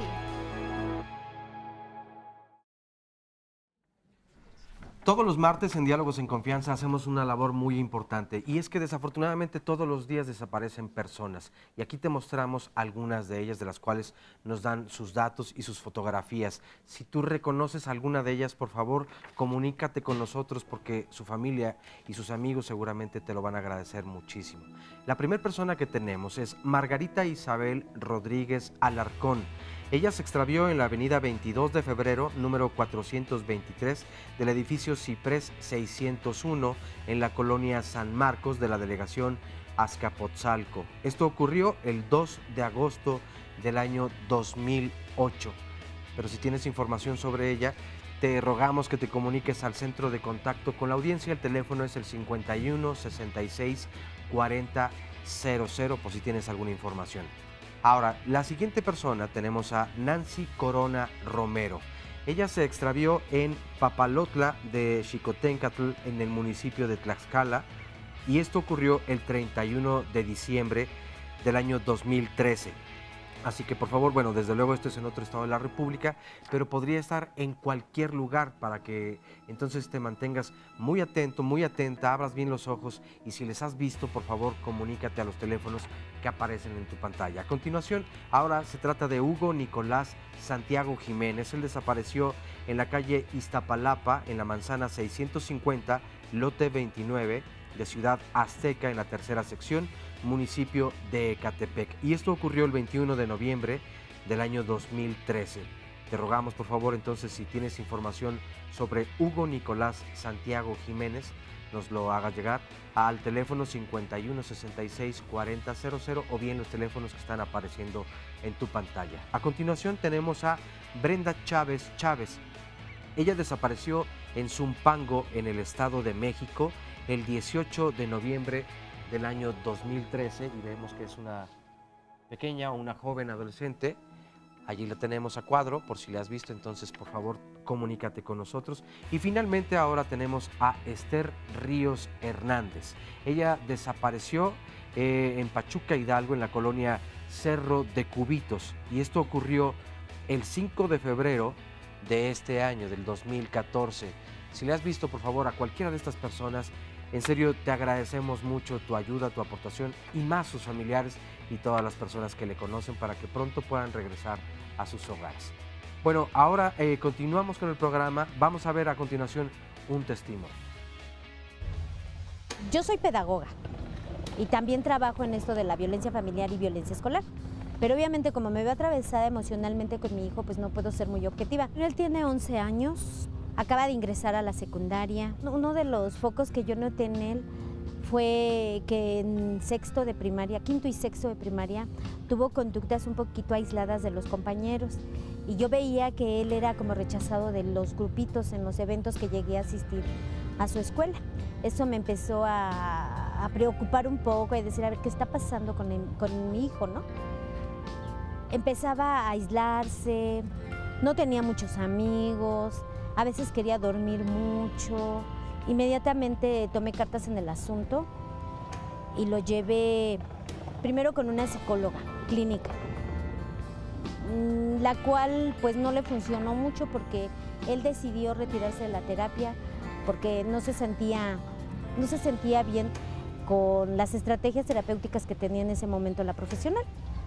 Entonces cambié de psicóloga, fui a una psicopedagoga, lo cual a mi hijo le sirvió y él empezó a tener más seguridad y concientizar los problemas que estaba viviendo dentro de la escuela. Neurológicamente no tiene ningún problema, que dijéramos que tiene alguna secuela neurológica o genética por depresiones crónicas, no las tiene. La profesional dijo que Emiliano tenía un principio de depresión, que estaba en una etapa en donde tenía una depresión melancólica, que era muy importante tratarla para que él saliera y no pasara a una segunda fase que podría ser muy perjudicial para su sociabilidad en el entorno escolar y también en el entorno familiar. Los trabajos que dejaba la psicopedagoga pues compatían mucho con lo que yo trabajaba con mi hijo, entonces ahí hubo como que un enlace y un vínculo con ella y conmigo en el trabajo de mi hijo, ¿no? Porque también hubo citas familiares. Es un contexto familiar también el que influye en esta parte de las depresiones que tienen los jóvenes. Bueno, agradecemos mucho a esta persona que dio su testimonio y quiero agradecer también a todas las personas que se están comunicando. Son muchas las dudas, muchos los casos. José Manuel Barajas, Claudia Tejeda, Misael Esther, Erika Kikis, MIKE, Beatriz Sánchez Viveros, Alberto Pazuengo, Gabriela Sánchez, en fin, gracias a todas y a todos por comunicarse. Gabriela Sánchez, por cierto, nos dice, mi hijo tiene 8 años y en la casa siempre tiene como tics en la cara o menea mucho la cabeza. ¿Podría ser depresión? ¿Solo lo hace en la casa o cuando lo presionan demasiado? Adita Eslava, me acabo de despertar, de separar de mi pareja porque discutíamos a cada rato. Mis hijos tienen entre 8 y 5 años y me dicen que soy mala por quitarles a su papá y que ahora sienten que el corazón se les parte. Y eso desde luego pues a ella también le entristece mucho. Valerie Cor nos dice, tengo 16 años, sufro de depresión severa y he llegado incluso a pensar en el suicidio. Tengo ataques de crisis fuertes debido a que a mis 15 tuve un noviazgo donde me maltrataron, donde abusaron de mí. Me gustaría que me dijeran qué puedo hacer, ya que no encuentro ganas de vivir. En Twitter hay también muchos comentarios. Jesús Barroso nos dice, falta un especialista en sexualidad infantil y también el cómo nos dan a luz, el parto, las condiciones de nacimiento probablemente afecten en la depresión de los niños y niñas. Problemas de mamá nos dice, por eso hay que fomentar la comunicación, escuchar a nuestros hijos para saber qué pasa y evitar problemas en el futuro. Carlos Calderón, mi sobrino de 4 años tiene un temor muy grande a los volcanes, tanto que habla de eso y llora. ¿Cómo lo podemos manejar? El niño es muy aprensivo, sus papás trabajan todo el día y mi sobrina de casi 4 aún tiene accidentes y le gana o las ganas de ir al baño, entonces no lo controla. Gloria, ¿y qué hacer si tengo una niña de 11 años que casi por cualquier cosa llora? Trato de explicarle que no debe llorar por todo, sin embargo lo sigue haciendo. ¿Cómo enseño a mi hijo a ser inteligente emocionalmente hablando? Edith Quintero, ¿cómo darnos cuenta si un niño con discapacidad se deprime? Fíjense cuántas preguntas tan interesantes nos comparten. Sí. Y aparte, ¿sabes qué? Muy variadas. Oscar. Muy variadas. Yo creo que lo que tendríamos que empezar es hablar ahorita ya sobre, bueno, las estrategias, ¿no? Claro. Porque, bueno, todo lo que tú nos estás leyendo, aquí tenemos a esta abuelita que está preocupada por su nieto, que tiene que ver también con un problema de tipo familiar, y les quiero presentar también aquí a Luz, que también, y acá atrás tengo otro papá preocupado por cosas familiares que suceden. Luz, cuéntanos, tú estás ahorita a cargo de un chiquito que no tiene ni papá ni mamá, ¿verdad? Sí, buenos días. José Ángel, mi sobrino, es un niño abandonado por su madre biológica, un hijo dejado en casa de unos tíos, fungieron como los padres adoptivos hasta los 4 años. La madre cae en una depresión y muere. 4 años él estuvo haciendo su voluntad de allá en el pueblo. Entonces, cuando fallece la madre, ella deja encargado que el niño se lo cuide yo. El niño tiene ya ahorita 5 años conmigo. ¿Qué edad tiene hoy? 13 años. ¿Y cuáles son los síntomas que ves en él? Los síntomas que veo en él es que me ha bajado el rendimiento escolar. No ha sido un buen estudiante, pero es un niño de 8. Entonces, ahorita el hecho de que me diga que ya no quiere ir a la escuela y que me ha reprobado varias asignaturas, me está preocupando mucho. En diciembre tuvimos una situación en que él me manifestaba mucha enfermedad. Yo lo acepté y todo, pero cuando yo le puse una sanción, él se enojó mucho y se fue a golpear el saco de boxeo a tal grado que se sangró sus manos, pero no sentía dolor porque tiene un amplio espectro al dolor, su campo de resistencia al dolor es muy, muy amplio y puede cortarse y no siente. Y bueno, tú ya te vas a hacer cargo de él ahora todo. Ya tengo 5 años, 5. Entonces. Oigan, no sé. bueno, estos son estos 2 casos, y si me permiten voy a pasar de una vez aquí atrás con este papá, que también nos quiere dar otro testimonio, para que entonces ahora sí ustedes nos den estrategias, ¿no? Herramientas, ¿qué podemos hacer? ¿Cómo estás? ¿Cuál es tu nombre? Rodrigo. Rodrigo, qué gusto estar aquí. A ver, Rodrigo, Gracias. Dime, ¿cuál es el problema que tú estás viendo? ¿Es niño, niña? Es un niño, es un adolescente ya de 15 años, pero a los 5 años tuvo una situación neurovascular que le dejó secuelas, en este caso físicas, de una hemiparesia derecha. Él se ha deprimido mucho porque no ha tenido esa aceptación con sus demás compañeros desde la primaria por su situación. O sea, él ha sentido rechazo. Y ha sentido ese rechazo y la está manifestando ahorita todavía más. Lo están empezando a atender en cuestión psiquiátricamente, medicado. ¿Y qué es lo que te preocupa? Las crisis que luego le dan y al grado de quererse suicidar, la manifestación que él expresa de que me quiero morir. No, por el rechazo que recibe. Por el rechazo que Oigan, recibe. bueno, fíjense, y aunado a todo lo que Oscar nos leyó, ¿no? De todos estos papás preocupados, ¿qué nos pueden decir? Mira, la primera que me preocupa es la chica que habló también que está teniendo ideación suicida. Lo primero es ir al médico. Ella tiene que ver a un psiquiatra y ser atendida y trabajar con estas ideas suicidas, ¿no? Cuando nos dicen nuestros hijos algún tipo así, Miguel Ángel, en ningún caso hay que ignorarlo, ¿verdad? En ningún caso, o sea, hay que explorar, digo, tampoco magnificarlo, pero esto implica platicar, porque preguntar. a veces también los adolescentes, cuando llegan a la adolescencia, algunos lo dicen muy seguido, los papás viven apanicados y haciendo cosas a raíz de eso. O se asustan o lo minimizan. Ay, no está pasando nada, está exagerando. Hay que tener esa diferencia. La adolescencia es una etapa muy crítica y los muchachos son muy intensos en ese momento, entonces es un parámetro a considerar. Pero si hay acciones de pronto como ser muy temerario, de pronto como ahora a los chicos les da por cortarse, ¿no? Estarse rasgando los puños, las piernas, quemarse con cigarros, eso no es normal. Entonces eso ya implica una intervención de un especialista. Ah, perfecto. Ahora, Cristina, me gustaría comentar algo. Si recordamos un poquito, somos lo que pensamos. Realmente así es en realidad. Somos lo que pensamos. Y aquí me gustaría abrir una pregunta. ¿En qué está pensando nuestro hijo? Muchas veces no es que querramos irrumpir en el pensamiento real, porque muchas veces no nos van a decir todo lo que piensan. Pero, por ejemplo, en la etapa de adolescencia, con la señora Marta en específico, que ahorita está con lo del problema de sus nietos, yo quiero pensar, señora Marta, que sus nietos adolescentes ya tuvieron 2 pérdidas. Primero, la madre biológica fallece y el padre aparece como cometa. Yo creo que esto hace más daño a la relación con sus nietos. Aquí sería interesante trabajar, yo le sugeriría asistir a una terapia, encaminar a su nieto hacia una terapia, porque también recuerden que la depresión va de acuerdo a las etapas en el que el niño o el joven está viviendo. Y en este caso, señora Marta, se le está empezando a juntar con la adolescencia de lleno. En la adolescencia hay etapas en donde él puede estar a ratos muy contento y a ratos puede estar muy triste por sí solo, con tristeza. Pero aquí ya hay una manifestación de la adolescencia que está acompañando a una depresión porque el padre vuelve a aparecer y de repente se vuelve a ausentar y no está cooperando. Claro. Aquí también hay que hablar con el padre y decirle, oye, estas conductas no están ayudando en nada. Por ahí, por ese lado, vámonos a terapia, apoyo con el joven. ¿De acuerdo? Esmeralda, por favor.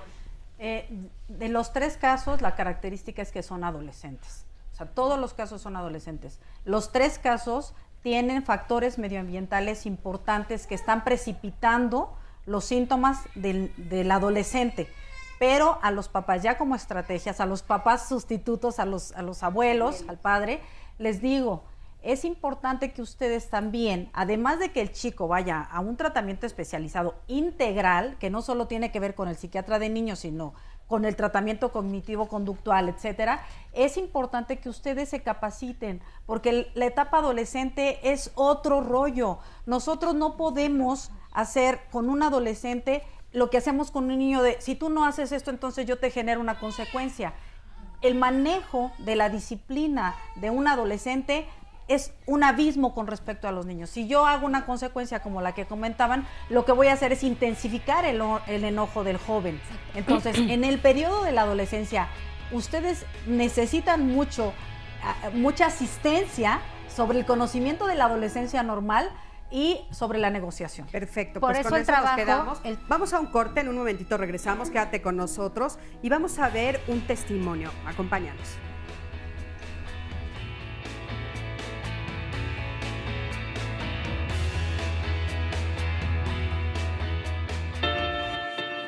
Pues realmente lo primero que detectamos fue que era muy ansioso, o sea, tenía mucha ansiedad, en específico con la comida, o sea, terminando de comer, él no se llenaba, sino seguía comiendo.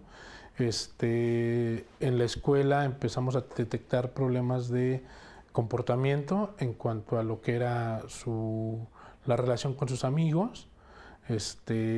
Una de ellas era el sentirse un poco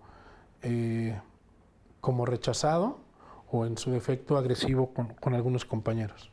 Para poderlo inscribir nuevamente en la escuela nos condicionaron que si no tomábamos o no lo llevamos con un terapeuta, con un psicólogo, ya no lo iban a recibir. Entonces la maestra me dice que ella me sugiere que lo lleve a que tengamos contacto con una psicóloga. Yo le pido que me ayude porque pues yo estoy así de ¿a dónde recurro? Y ella me comenta que hay un niño que tiene una situación similar, que va a platicar con la mamá para ver si me pueden contactar a la persona con la que ellos están atendiendo al niño. Y sí, nos contactan con una psicóloga, vamos a verla, le empieza a hacer su evaluación y ella ya es donde nos dice que, de acuerdo a los resultados, nos recomienda ir con una neuróloga y ella misma nos recomienda la escuela en la que está ahorita. Bueno, los resultados que nos dan le llaman una falta de maduración en el temporal izquierdo, que es el que controla el impulso y la ansiedad. Entonces nos comenta la neuróloga que eso se controla con medicamento y que tendría que hacer otro estudio, que es una resonancia magnética, para ver si es una cicatriz o solo cuestión de maduración de la glándula. Que podría tener relación con la depresión, porque obviamente él se sentía rechazado por los compañeros. Y al no ir al mismo nivel con ellos en la escuela, pues sí era como se sentía rechazado. ¿Pero usted no? No, ya. No, vamos a esperar para ir por el a la escuela. Sí, es así como un shock cuando te dicen que tiene que tomar medicamento y piensas, ¿tiene alguna consecuencia? ¿Qué puede pasar? Pero ya cuando nos fueron explicando que era por un periodo de tiempo nada más, no era de por vida, pues, y vas viendo las mejorías que tiene, pues es como ya más tranquilo, ¿no? Los cambios que hemos notado es un poco más tolerante, ya no tartamudea, que era uno de los síntomas que también tenía, que tartamudeaba, pero esto era porque no controlaba el impulso. Entonces ya dejó de tartamudear, su relación con los compañeros mejoró porque es más tolerante, entiende un poco más de razones, ¿no? O sea, ya se puede platicar con él, pues sí, se ha mejorado.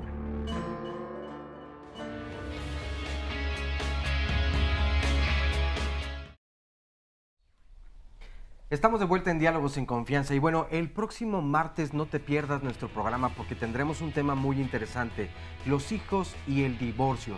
Fíjense que el Instituto Nacional de Estadística, Geografía e Informática, el INEGI, dio recientemente unas cifras que son pues de verdad de ponerles atención, porque a partir de los años 2000 o entre los años 2000 al 2011, el número de divorcios se incrementó en un 74.3%. Esto quiere decir más o menos que de cada 100 matrimonios, 16 terminaron en divorcio. Y lo que nos preocupa, mamás y papás, desde luego, es la calidad de vida de nuestros hijos. Y a propósito de eso, quiero compartirles una llamada de hoy, un anónimo que nos dice: ¿cómo puedo decirle a mi hija que su papá y yo nos vamos a separar para que no le cause una depresión? También quiero preguntar, ¿es bueno que mi esposo y yo mantengamos una buena relación y siga visitando la casa con frecuencia a pesar de la separación, o no es bueno para mi hija? Bueno, de ello vamos a hablar la próxima semana, así que acompáñanos, y si quieres asistir, llámanos al 53 41 11 93 y 53 41 46 87. Vámonos a ver un resumen y enseguida un testimonio. Todos los seres humanos, cuando tenemos conciencia de los 8 años en adelante, que algún día ya no vamos a estar aquí, nos causa temor. La tarea fundamental es meternos a decodificar lo que realmente el niño quiere o necesita saber. La gente que es exitosa y que le va bien en esta vida hace las cosas con calidad y con cantidad. Y un hijo requiere de calidad y cantidad de estar metido en él. La función de la tristeza es que sanemos un dolor que tenemos dentro, una pérdida o un cambio fuerte. Lo primero es dejarlo que saque la emoción, claro, que identifique que está triste, que lo pueda reconocer y que y los papás o quien esté con el niño, validarle la emoción, dejarlo sacar. Si no trabajo bien mi tristeza y no lo identifico y además nadie tiene empatía conmigo ni nada, pues entonces obviamente con el tiempo ya no es tristeza, ya es depresión. Hay una regla básica que dice que entre mayor autonomía muestra un niño, un adolescente, la autoridad tiene que bajar. Exacto. Pero entre menor autonomía tiene, la autoridad tiene que subir. El niño tiene la dificultad de que tiene menos vocabulario que los adultos. Claro. Se supone que los adultos somos más maduros y tenemos mejor capacidad para verbalizar nuestras emociones. Si su niño tiene cambios en el comportamiento de manera drástica y está interfiriendo con su funcionamiento, más les vale que lo lleven con un especialista. Parecía una niña normal, como si no pasara absolutamente nada. Convivía con mis hermanos, con mis primos, generalmente todos vamos en la misma edad. Pero cuando estaba en esos momentos sola, entonces sí entraban como esos periodos de ansiedad, de desolación, de desesperanza, de tristeza, de dormir mucho. Esto yo creo que tiene que ver mucho con la cultura familiar, ¿no? El hecho de decir, tenemos que estudiar, prepararnos para ser alguien en la vida. Entonces como que ese era mi principal objetivo, ¿no? Por así decirlo. Más que pensar en salir a jugar con las muñecas o con los vecinos, como hoy puedo ver a muchos niños, no, mi idea era prepararme porque yo tenía que ser alguien en la vida, ¿no? Entonces, cuando llegaban como esos momentos de stand-by, de repente, pues yo ya no sabía ni para dónde, ¿no? Ya no sabía dónde moverme. Y más, principalmente, se acercaba cuando era temporada de vacaciones. Eso a mí me pega mucho. Yo les cuento a mi familia que yo me sentía pues muy triste, muy sola, ¿no? Yo no quería que llegara esa temporada porque ¿cómo yo iba a dejar de tener actividad? Yo recuerdo que cuando iba al médico le mencionaba como mis malestares, pero todo lo asumían al cambio de la adolescencia, a la parte hormonal, ¿no? Es que porque vas a entrar en tu periodo. Para terminar la carrera, bueno, de hecho ya la había terminado. Yo ya estaba ejerciendo, esto fue como por el 2002 aproximadamente. Sufro una separación de mi pareja después de 11 años, casi 12, y pues esto detonó la situación. Durante ese tiempo, casualmente, mi mamá viendo Diálogos en Confianza, apareció el ITREM, y por el ITREM nosotros llegamos a una valoración con un especialista. Primero la atención psicológica, el apoyo emocional y después ya la atención médica. En ese momento yo pasaba por una depresión crónica muy, muy fuerte y ya con los estudios, bueno, manifiestan que yo presentaba mis primeras crisis epileptoides. Me explicaron en ese momento que la depresión no era una depresión por una cuestión de contexto, de entorno, ¿no? Rompí con el novio y no lo puedo superar, ¿no? Sino lo que le llaman una depresión endógena. algo físico, ¿no? Que, bueno, mi cuerpo, no se sabía la razón, pero sabían que era por una cuestión física. Y bueno, pues eso determinó a darle como un cauce hacia donde tenía que atenderme, ¿no? En ese momento. Bueno, pues ya estamos aquí de regreso, vimos este último testimonio. Y un poco lo que hemos visto en el transcurso de este programa es, bueno, pues que es muy diferente que los niños estén tristes a que estén deprimidos y que la depresión sí hay que atenderla. Y bueno, inclusive nos están diciendo los especialistas que si no la atendemos pueden haber causas graves, sobre todo llegando a la adolescencia. No hay que tener miedo, hay que buscar ayuda y la ayuda tiene que ser una ayuda que venga de muchos lados, no de un solo médico. Entonces, bueno, pues eso es de lo que hemos estado platicando, ya nos dieron varias herramientas y bueno, cualquier duda que tú tengas, recuerda que nos puedes seguir preguntando en la semana a través de nuestras redes sociales. Pero bueno, aquí tengo a dos mamás todavía también preocupadas, vamos a ver qué es lo que ellas nos van a decir. Marta, ¿eres Marta? Yulisa. No. Ah, Yulisa. Yo tengo dos adolescentes, una de 11 años y una de 13 años. He notado que tiene cambios, de repente está muy triste, yo le pregunto que por qué llora, no me sabe decir razón, luego no quiere comer, se me ha estado enfermando mucho. Y ha llegado a lastimarse. Y últimamente, ahora sí, pues tiene poquito, que yo pensé que era un berrinche por no haberla dejado salir. Se lastimó su manita, no fue profundo, nada más son unos rayoncitos, pero a mí me alarmó. De hecho, yo platiqué con ella y pues no me quería decir, al final me dijo que se lo había hecho con un cuchillo, pero de esos, nosotros tenemos cuchillos pero no tienen filo, entonces más que nada se hizo rasguños. Entonces eso es lo que me preocupó, me alarmó. De hecho pedí ayuda en la escuela. Y ya me van a ayudar porque pues ahora sí yo no sé cómo tratarla. De hecho yo pensé que mi niña era así porque yo soy muy impulsiva, soy muy a veces suelo gritarle mucho, entonces pensé que era tal vez que la niña se comportaba así pues porque yo soy así. Entonces yo ya ahorita de hecho estoy tomando unas terapias para controlar mis impulsos, pero la niña sigue igual. Oye, y es muy agresiva. Claro. Algo que es interesante y que es un poco diferente a lo que todos nos han contado es esto, que ella ya llegó a lastimarse. O sea, ella ya se lastimó sus manos, ¿no? Y lo mismo sucede de este lado, con esta otra mamá que se come las uñas, que también es otra forma de lastimarse, ¿no? ¿Cómo estás? ¿Cuál es tu nombre? Sandra. Sandra. ¿Qué edad tiene tu niño o niña? Tengo unos gemelos, tienen 13 años los dos, niña y niño, y quien está con la depresión es el niño. Y dices que se muerde las uñas. ¿Ha llegado a sangrarse? No, bueno, a veces sí ya se llega hasta la piel y sí me preocupa porque de repente él se pone muy agresivo, de repente se aísla, de repente come mucho, de repente casi no quiere, cosas que lo motivaban ya no las quiere hacer. ¿Y esto hace cuánto tiempo empezó? Él está así desde a los 7 años. Yo 7 años. Pedí ayuda.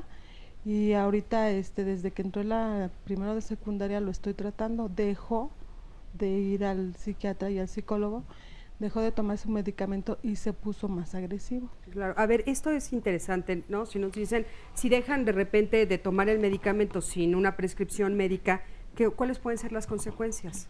Lo que pasa es que aquí se va a empezar a regresar y todo lo que ya habían avanzado como tal se va a empezar a detener. Ahora sí les quiero comentar algo importante. Cuando un joven o un niño se empieza a lastimar, hay niveles de culpabilidad. Cuando una persona o un niño siente culpabilidad, va a empezar una autoagresión.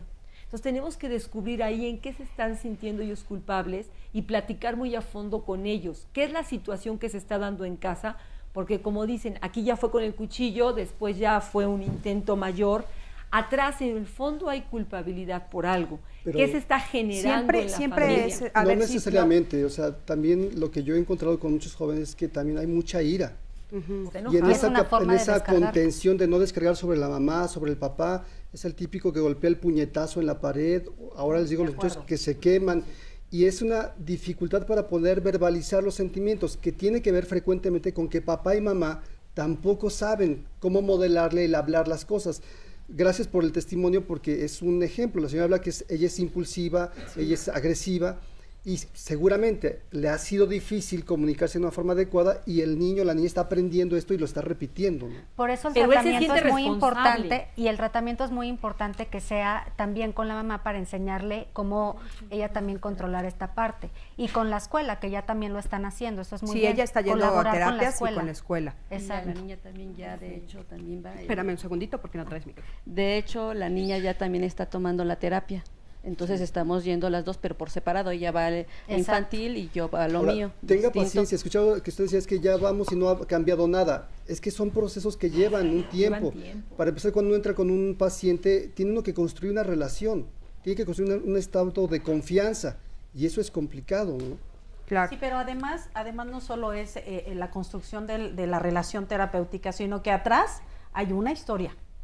Hay una historia entre usted y ella, hay una historia entre ustedes y ese hijo que está siendo repetida y repetida. Yo escuché que usted es impulsiva, escuché que usted es gritona. No sé si lo impulsiva genere otro tipo de adjetivos, como si es agresiva, como si le pega, no lo sé.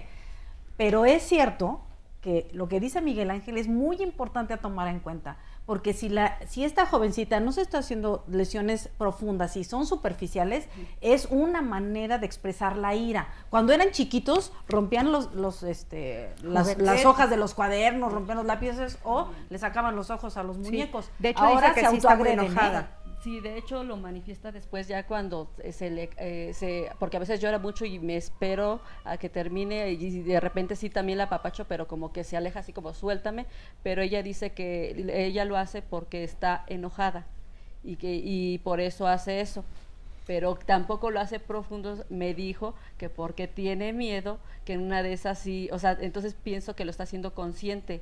Pero pues como está pequeña y yo Claro no lo que sé sí. manejar, pues ahora sí que esa es mi preocupación. Pero al final es muy importante entender que está comunicando algo. Pero es una llamada no de lo está atención. haciendo de la forma apropiada. Está tratando Por de eso, decir como algo. adultos maduros que somos, le vamos a enseñar la manera de cómo se tendría que hacer y decirle, no debes de hacer eso, tú puedes decirme que estás muy enojada.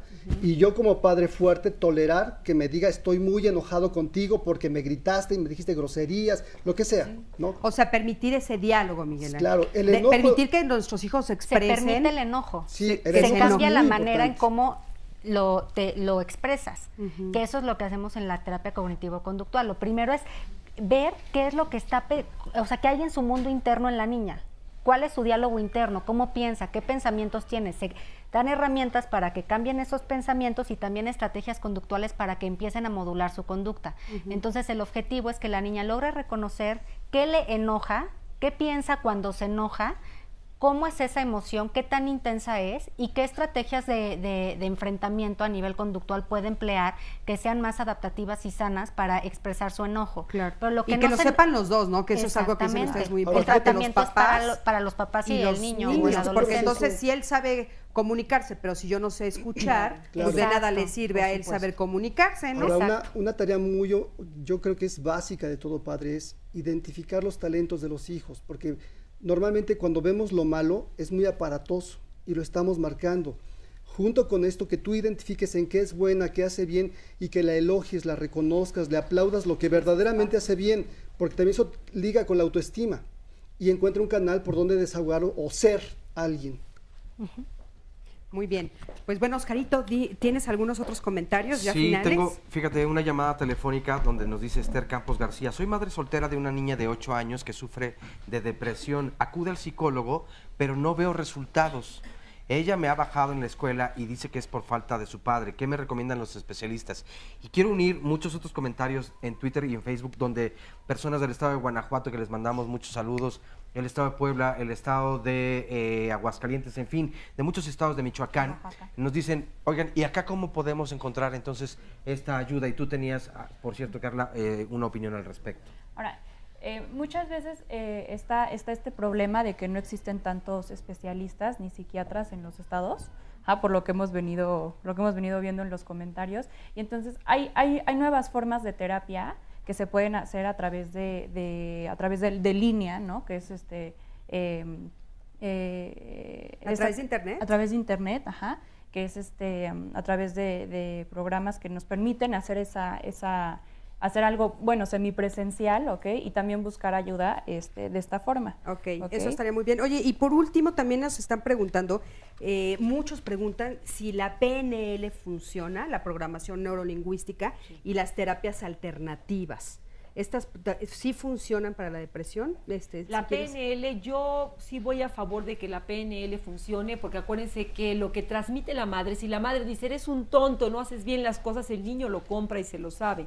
Si empezamos a utilizar un lenguaje adecuado, donde al niño le vamos a reforzar, como decía Miguel Ángel, reforzarle sus habilidades y buscar qué capacidades va teniendo, el niño no nada más se siente sumido en la culpa, en la tristeza o en el enojo, sino también va encontrando recursos a través de un diálogo que se maneja en familia sobre PNL, se puede manejar para que el niño se sienta óptimo y pueda salir adelante. Claro, pero no dejen de recordar que cuando un trastorno depresivo ya está instalado, si el trastorno mismo no recibe un tratamiento farmacológico acompañado de este tipo de terapias, más del 80% de estos pacientes van a recaer y van a convertirse en trastornos depresivos recurrentes y van a tener que tratarlos toda su vida o no tratarlos y mantenerlos deprimidos toda su vida. Híjole.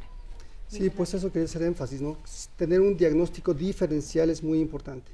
¿Qué es orgánico? ¿Qué es emocional? O si tiene los dos elementos para atenderlo de manera apropiada, ¿no? Tener ese diagnóstico, pero que la reacción de los papás ante ese diagnóstico es muy importante, es decir, que no se alteren, que no lo magnifiquen en cuestión de que caigan en pánico y entonces ya no hago nada, porque eso es lo que hace abandonar todo y caer en negación, no pasa nada y minimizan las cosas. Entonces, saber que es un tratamiento en equipo, el médico, el psicoterapeuta y la escuela y el niño y la familia. Perfecto. Oigan, pues bueno, creo que espero que nos haya quedado más claro con todo lo que escuchamos, a todos ustedes que están viéndonos a través de su pantalla, que nos haya quedado más claro todo esto que tiene que ver con la diferencia entre la tristeza y la depresión de nuestros hijos. Y bueno, por supuesto también atenderlos, ¿no? De esta manera, pues entre todos los especialistas, como nos estuvieron diciendo aquí, no solamente en una área. Y bueno, la próxima semana, recuerda que aquí te espero, el próximo martes aquí en Diálogos en Confianza, y el tema que vamos a ver, ya te dijo Oscarito, pero te lo repito, los hijos y el divorcio. Y bueno, búscame también en Facebook como Cristina Jauregui y nos vemos la próxima semana. Gracias a todos.